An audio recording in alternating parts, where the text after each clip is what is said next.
Specifically, what the libs have been talking about is SNAP benefits. I don't like where this is going. Food insecurity, they like to call it.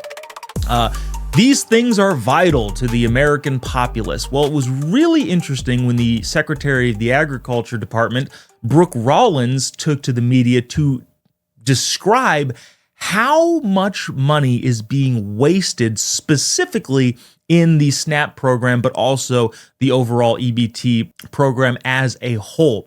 These numbers are pretty dang ridiculous. 186,000 individuals who are getting SNAP checks are dead. What the fuck? In other words, the government is sending almost 200,000 checks out every single month to people who are deceased. 500,000 Americans are receiving two forms of SNAP benefits or food stamps or EBT or whatever it is, which you should only be getting one of those. Clearly, that's the whole thing. In other words, there's huge amounts of waste, fraud, and abuse, but it doesn't actually stop there. You're teasing me, naughty. Which is even more concerning. Brooke Rollins went on to say that most of the data is coming from just 29 red states. Well, why is that? Well, we talked about this a little bit yesterday. Because we don't have all of the data. There's actually no way to know how much specifically is being wasted. Yesterday, we were talking about the Fresh Foods Initiative and what people are actually buying with their EBT cards or with their SNAP benefits. And unfortunately, the answer is we don't know.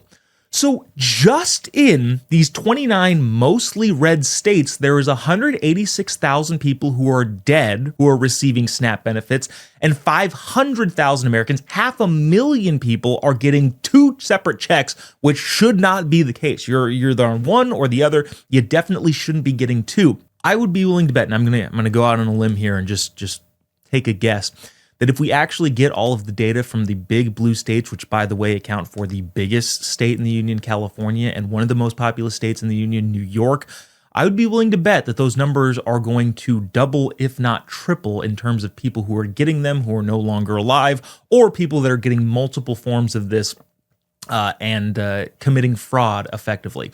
One of the more worrisome statistics is that she also pointed out, she said this, I think, in a good way, but the numbers are so small that it actually makes me kind of concerned. About 120 Americans have been arrested for committing SNAP fraud, which, again, is great, but also only 120 people out of a country of 340 million people what's the number they've been throwing around? 40 million are on SNAP benefits. You're telling me only 120 have actually been arrested for committing the fraud of stealing from the American taxpayer? That seems a little bit too low for my liking, and I think there's a lot more that can be done to stop this. Fortunately, the administration seems to be on the right track.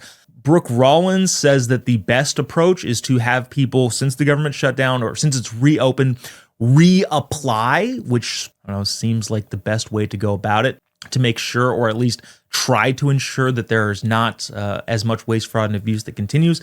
Yeah, just have them all reapply, and then hopefully we can kind of peel back all of that waste, fraud, and abuse that people are clearly doing. Like I said, almost 200,000 people, specifically in red states, interestingly enough, are stealing from the American people because they've been dead for a very long time. And I almost guarantee you a high percentage of those checks are still getting cashed by someone.